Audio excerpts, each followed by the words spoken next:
How you doing, everybody? And a special what's up to my team killers, my killers of teams. Welcome to my Dauntless Test of 5 review. Now, this is where I use my objective opinion. It's better for me to use my head instead of my heart, because sometimes that can get you into a bad situation. Now, in my Test of 5 reviews, I do 5 things: graphics, story, does it work, fun, and price. Now, usually I give a quick rundown of the game and then I get on to my topics, but I've done a couple videos on Dauntless and I plan to do a bunch more, so I'm going to get right into this. Now, on each section, I'm going to give a decision. You can play along if you want, decide as well, and at the very end you can leave your own vote. It's completely up to you.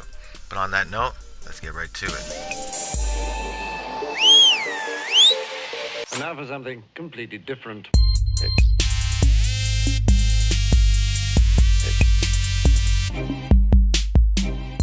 Alright, now let's start with the story, or the background, or the lore, which there actually isn't really any of it.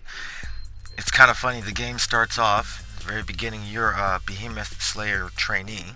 You're on the ship, ready to go for your very first mission. You're receiving a pep talk, and even the pilot's like, yeah, blah, blah, blah, hurry up, get on with it. Until you get hit by lightning. Everyone gets sucked out the ship, and you actually, kind of like a badass, grab the trainee and throw her back in as you fall out the ship, hit a cliff, roll off it to another cliff, shake it off, go kill a behemoth, come back to the town and figure out this is what you're doing. They forgot to mention a few things like, is this the last town on the planet? Why are the behemoths here? Did I sign up to protect my sick and poor grandmother? It's not like I care or it matters, it's background. Now, for me, in the game, my personal opinion, that's enough. But objectively, that's not really, that's kind of sucks. So I can't give that, that's got to be a no. I can't give that a yes. So unfortunately, with the story, got to give that a no. You can let me know if you agree. It's completely up to you. Graphics.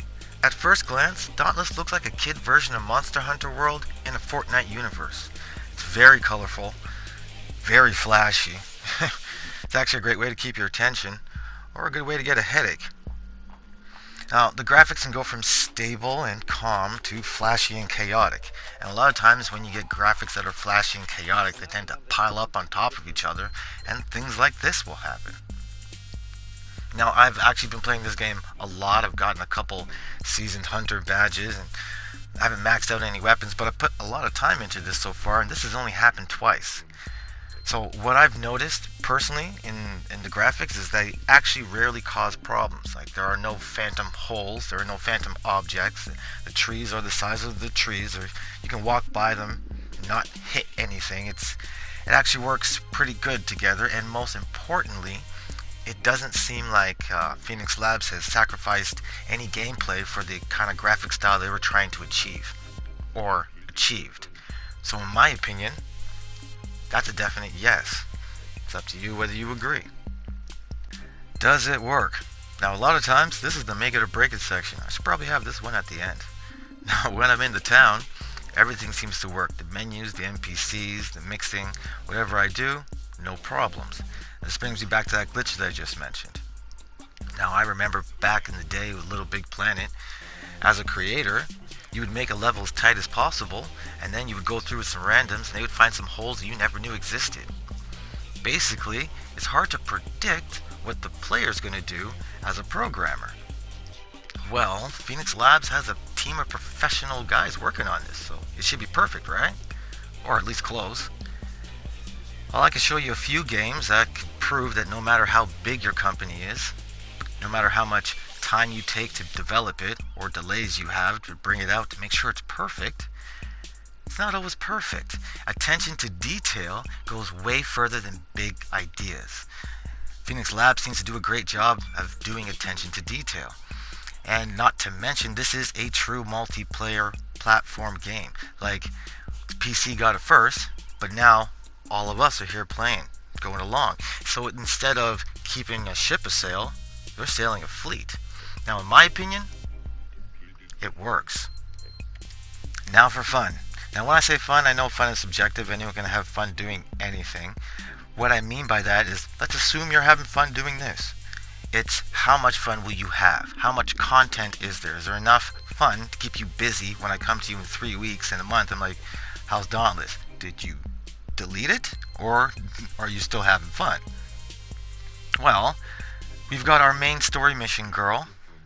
We've got this mix item shop guy. There is the normal item shop guy. There is our lantern builder. We have our weaponsmith, who, by the way, you can get 5 different types of weapons, melee weapons, with our own special operations, combos, elements, and uses. There's also a gun and grenade guy, which have the same amount of death-dealing goodness that the melee weapons have. There's the armor girl, and I can't remember who this girl is or what her purpose is. She's just, the girl stands there looking pretty. All these people give you missions to help you advance through the story. Sorry. Help you advance, because if you want to say story, and you unlock tons, and I mean tons of new items for each vendor. There is, oh yeah, did I mention there's behemoths? You're fighting behemoths, and as you go through this, you're unlocking a bunch of behemoths. Like, there really is a lot. You won't see it at first until you're ready for it. But as far as content, I'm gonna give it a yes. I kind of got distracted. I was just playing the game for 2 weeks. Should have had this out already. So yes. And now for the price, which is actually a loaded question. It's kind of why I leave this one for the end. It depends on what we just finished talking about. It's story and graphics, that could be up in the air. But if it doesn't work, then you're not having fun. And if you're not having fun, it's not worth the price no matter what it's priced. Now Dauntless, it's already won 3 of the 4. And for the 5th one, it happens to be free. Now there is a battle pass, and I could say watch out for that, but you don't have to buy it. It really is only cosmetic stuff, and this is not a pay-to-win game. I haven't bought this one. I was at the end of the ninja season, which, gotta be honest, it's kind of cool. There's nothing bad about ninjas. I might purchase the next one to get a full pass. But you don't have to. I've been having a blast, and it's still 100% free. So I gotta give this one a yes. So when I think about all the things we just talked about, in my objective opinion, Dauntless gets a 4 out of 5 hands down. Almost wants to be 5, but doesn't really deserve it. In my personal opinion, gets 6 out of 5 if that's even possible. But like I said, personal doesn't really count. Now I do want to go on and on and on and talk about some good things that I love and some bad things that have been annoying the hell out of me. But to be honest, those are up and coming videos. So if you want to see those, if this has helped you or entertained you any, join the team of killers. Become a killer teams. Let me know what you're thinking in the comments. Keep it easy, and remember, just keep gaming.